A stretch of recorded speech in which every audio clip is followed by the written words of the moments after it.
20 বছরের পরে আমরা কেমন যেন হঠাৎ করেই বড় হয়ে যাই। হাওয়ায় ভাসতে থাকা ফুরফুরে চঞ্চল জীবনটাই হঠাৎ যেন রেসপন্সিবিলিটি, কমিটমেন্ট, হার্ডওয়ার্ক এমন সব কঠিন কঠিন শব্দগুলো লাগাম লাগিয়ে দেয়।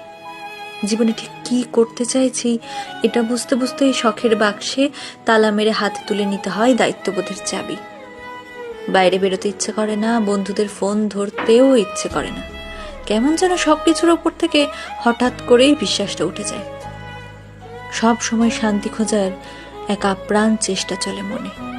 নির্ঘুম রাতের তারারা সাক্ষী থাকে এই গল্পগুলোর। শখের জিনিসগুলোর একটা লম্বা লিস্ট তৈরি হয় মাথায়। কারণ 20 পর বাবার কাছে শখের জিনিসটা চাইতে কেন জানি ভীষণ দ্বিধা বোধ হয়।